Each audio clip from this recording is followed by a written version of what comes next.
guys, welcome to another video during low effort December. Still not feeling all that great. Whatever's going on with my system just is lasting a long time. Anyhow, we're gonna look at this guy today. This is the Bestechman Mini Dundee. Why was I wondering? Mini Dundee. It comes two main ways. You get this version and the other version that looks almost identical. Oh, it's a little bit dirty. Yeah, because I've been carrying this thing and using it. Is a double detent slip joint lock. I got the liner lock version, but if you like slip joint knives, this video, the slip joint knife is the same except for it doesn't lock. The dimensions and everything are the same. It has a double detent slip joint. Flipper's the same. And there we go. Look at this beautiful knife. This knife comes, I think, 15 different colorways. That's between the two different types, the liner lock type and the slip joint type. This one is, what is this? Light blue ice cream? What's the color code on this thing? Ice cream blue. Ice cream blue is what this is called. It's like a baby blue. It's like a really light blue. They got another blue that's a light blue. They got pink. They got black. They got orange. They got tan khaki color, purple, red, and white. And you can get it with this, it says black, but this is a gray PVD coating. Now there might be some variants that have a black PVD coating, or you can get it in a satin finish. D2 steel, Bestechman. The first few knives they put out were just D2. They've also got some knives that are in stainless steels. I think they got 14C28N. They've got 10CR15 MOV, which is basically VG10. So yeah, they do have good stainless steel options now as well. I prefer this in a stainless steel, but hey, it's only in D2, and so this is the one I ordered, and this is the one I've got. So yeah, let's go over it. Let's go over this as quick as we can. Like I said, all those different colorways. The price of this thing, in most places, it's $42.90. That's the US price. White Mountain Knives has mostly got, no, they got both types, don't they? The liner lock and the slip joint ones. $42.90 minus 10% with coupon code CCE for Canadian Cutting Edge. CCE gets you 10% off. $38.61 US. This is a budget knife. Bestechman is a budget brand. It's a budget family from Bestech knives. And yeah, Ostap held design. So you've got, a good designer, a well-known good designer. He's from Poland. Says Ostap held design right there. It says D2 right there. And no, I'm not doing close-up pictures and stuff for low effort December. The badging is right there. Quite nice. Ostap Hell likes to do these more narrow, stiletto type, not really stiletto, sort of long, narrow shaped knives. He does a lot of those. He does other knives as well, but like designs. He does a lot of good stuff. But he seems to like this, more narrow design quite a lot. And hey, I don't mind either. We've got a fuller up here, and then we've got a clip point. I think it's pretty much straight. Let's put a ruler on. Yeah, it's pretty much straight, so it's not really a drop point. It's a long clip point. We've got a swedge that starts way back here and comes pretty close to the tip, but not exactly to the tip. And then we've got the main bevel. So the main bevel comes up to, well, you don't know where it ends because of the swedge. So are you going to call this a full flat grind? Maybe. I'll call it a full flat grind. There's not a big flat area to clamp onto to sharpen it. I would probably take, and I probably will, because I do want to sharpen this, take the blade out of the knife so that I could clamp it on the flat back here to hold it, as flat as I can on my guided sharpening system. Okay, like I said, D2 steel. It came not sharp from the factory. Like, I was a bit disappointed by the sharpness from the factory, but I did my testing. I stropped it up a little bit and improved the edge a bit and did my testing. You can tell this PVD coating has been affected a little bit. Let's see if I can, you can see that. Let's see if I can get it to focus closer. There you go. You can see a little bit of wear on that PVD coating, not an awful lot. And it's the main reason I don't really prefer PVD coatings is because they do wear off, but this is a D2 steel, so it's a carbon steel. I prefer carbon steel to be coated at least somehow. It will show off that it's not doing that well. Maybe I'd prefer, if it had a stonewash finish, I might like that. Here where I live, we don't get a lot of corrosion issues, at least not terribly easily. So I think if I sell this thing, I might buy the slip joint version and get one with a satin finish. I'm really thinking I might like it because I really do like this design.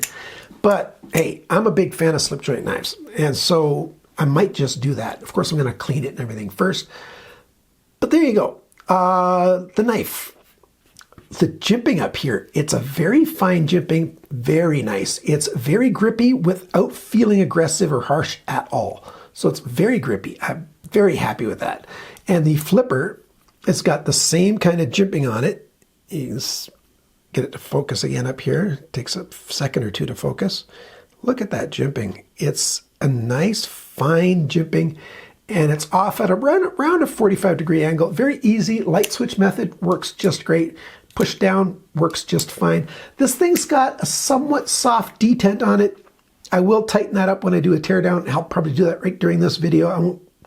If you want to learn about tightening detents or making this lock bar arm tighter and stuff, watch my detent video on how to fix detent issues. Actually, it's a 3-part video, 3 videos in that playlist.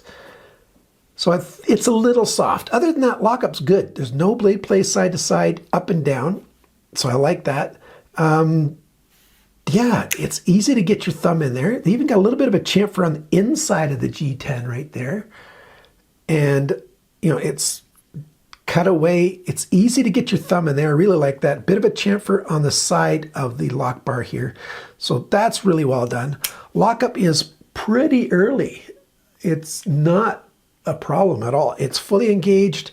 I wouldn't mind if it was just a tiny bit more engaged, but hey, I didn't have it unlock on me ever. And like I said, lockup is very solid. Blade alignment right down the middle, just where you want it. That's very well done indeed. So I like that. What else do we have about the handle? It's basically a straight back, big chamfer here, big chamfer here. So everything just sort of fits in the hand. This chamfer comes back on a bit of an angle right there. And this one probably gets a little wider back here as well. And the handle gets a little thicker this way back here than it is up here. So just slight, you know, just little angles that really make a nice difference. Very happy with how this feels in the hand. It's pretty nice. I'll do the dimensions later on about the thickness of the edge and stuff. Pocket clip, it's a little bit, it's tight back here, but the pocket clip sort of moves a little bit. Not much, just ever so slightly every once in a while. It's not a problem, I don't think. The spoon coming out, I wish it came out just a tiny bit further than it does, but it's not a problem. Holds well. We got T6 screws on it, you know, right and left pocket clip. There's no spacer on this side. Pocket clip, let's demonstrate going into the pocket. I only had it fail once during my test, not fail, only once during my testing when I wanted to put it on my pocket, did I just sort of drop it in. And that's why I was saying I'd like this to be just a tiniest little bit more coming out. Usually just over like that. I like that. This nice dark gray or deep gray finish is quite nice. Hides the knife in the pocket very well. And like I've said many times, I don't prefer T6, but it's not that big a deal. It's just, I just don't like T6s. These T6s are actually pretty good. I haven't had a problem with them. I will do a teardown in a minute. And that, I believe, is a T8 right there. So that's good. You didn't see a lanyard hole on here, but we do have a pin for your lanyard. It's like the standoffs. Here's the standoff screw that goes through the pocket clips. And then there's the standoff there. When I take it apart, I'll see if it's screwed in place or just held in place. But you tie a lanyard off of that and hang it out the back, and it's safe from that cutting edge because the other pin, you know, keeps it safe from that cutting edge. So yeah, that's quite nice. I really, really like that a lot. Now, so badging small, yeah, not sharp from the factory, but it's not bad for piercing. You really get a lot of protection. Again, that jimping there offers protection for your finger, your hand. You know, if you suddenly, you know, slammed into something hard, it's unlikely that your hand is going to go over and then get cut on that edge. So that's good. Between the jimping on the spine and there, that just works. A reverse grip works quite comfortably as well. Let's get that bright yellow off that way. So yeah, I like it. It's a light knife and small knife, and I'm very happy with it. Let's do the dimensions, then I'll do the teardown, the measurements and stuff. The weight of this one is 68 grams, 2.4 ounces. The tiniest bit under 2.4 ounces, but I had to round it up because I had to go 4 decimal places and then round up. The factory sharpness, 250 bests on mine. Not great. Of course, it's D2. I could sharpen it. D2 is not that hard to sharpen if you've got good sharpening equipment. So that's fine. Like I said, there's not a lot of flat area to grab onto, so I'll probably do that. The lengths and stuff. The cutting edge, so straight line between my thumbnails right there, that is 75.6 millimeters, 2.98 inches.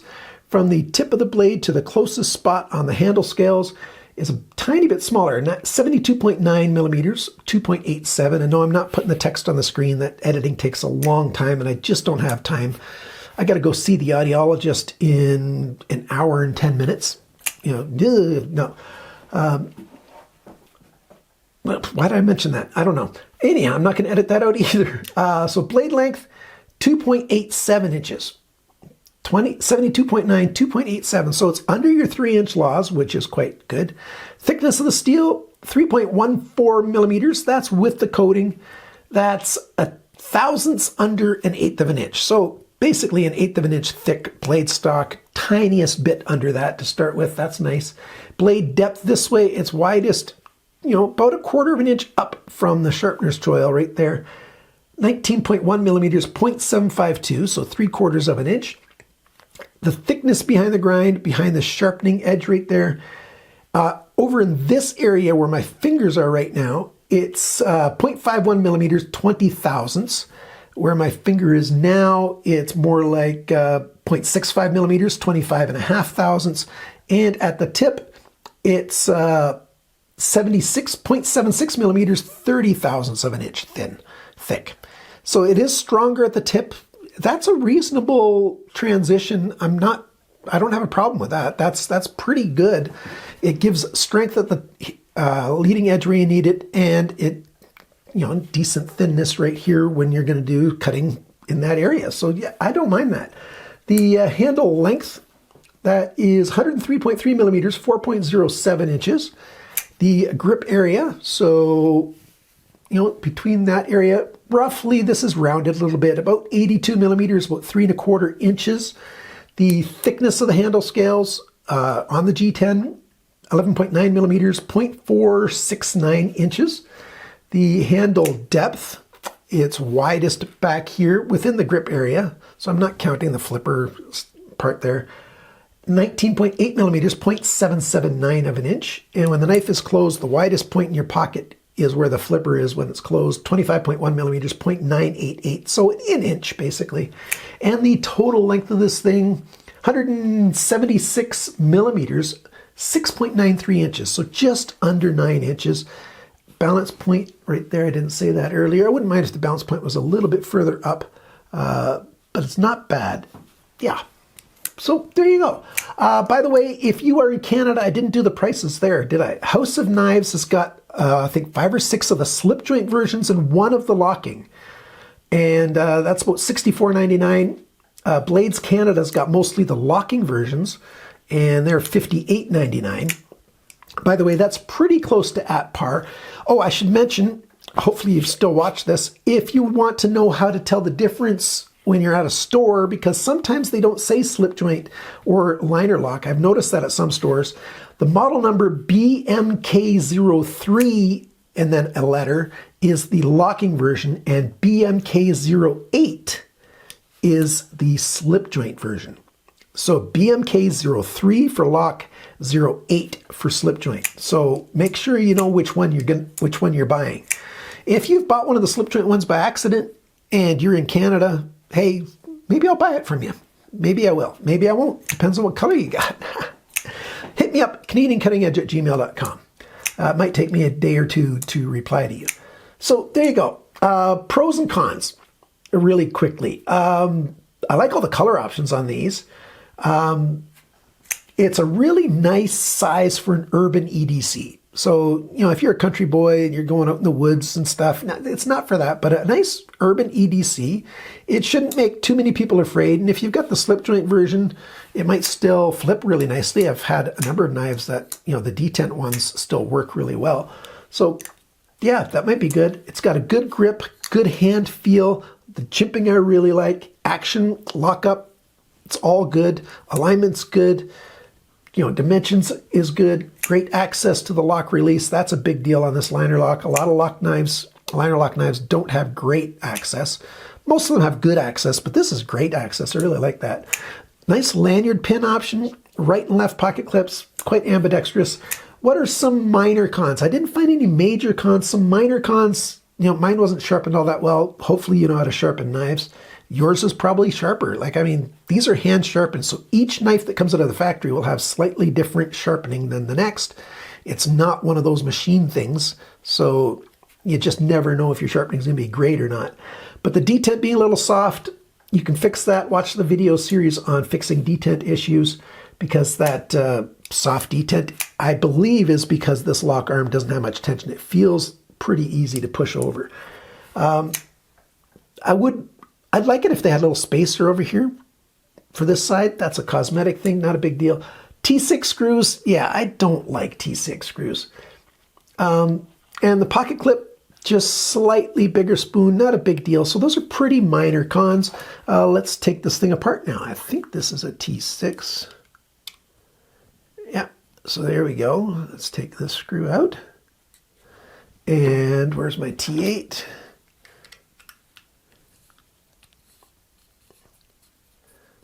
And I probably won't even do a reassembly on this video because I'm just trying to keep it short and done. I don't see any thread locker on that screw. Let's take this apart. I don't see any thread locker on there either, and I like that. If I need to put thread locker on, I like to use this instead of thread locker. This is a Vibrotite VC3 Thread Mate.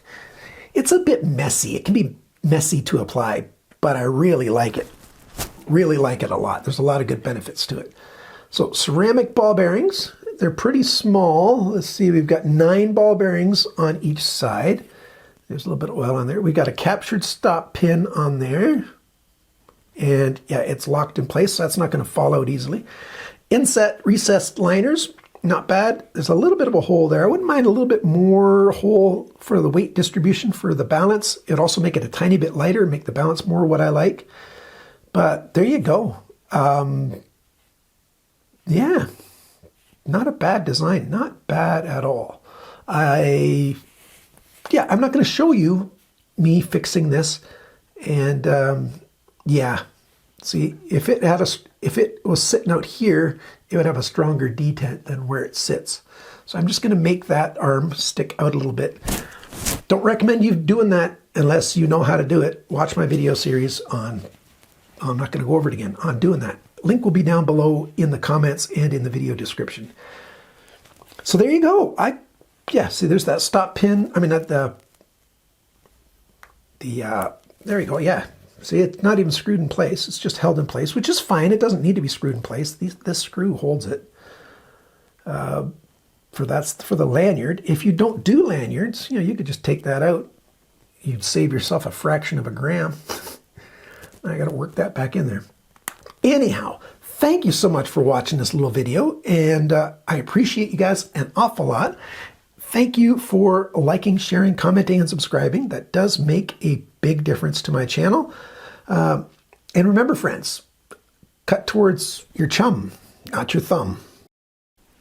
Okay, just a little follow-up stuff that I'm adding to the end here. I've adjusted this. I put a tiny bit more pressure on there, and if you can see it, the engagement of the lockup is just a little bit further in, which means it's that much less likely to disengage by accident because it's holding better. I also adjusted the hole on the detent a tiny bit. I mentioned that in that video series as well about fixing detent issues. It's dialed in exactly the pressure I want for the detent. So the release on that is perfect. And by the way, if you're wondering about the fullers, no, you can't get behind those fullers to deploy it that way. Like I can pinch there if I'm really very careful and get it exactly right. Now, the fullers are not for deployment.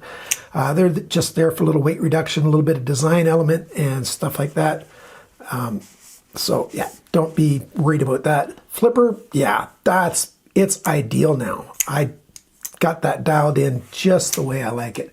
No, it's not super drop shutty, but hey, it doesn't need to be, but it's actually quite smooth. Really nice. Well done. I'm happy with this knife.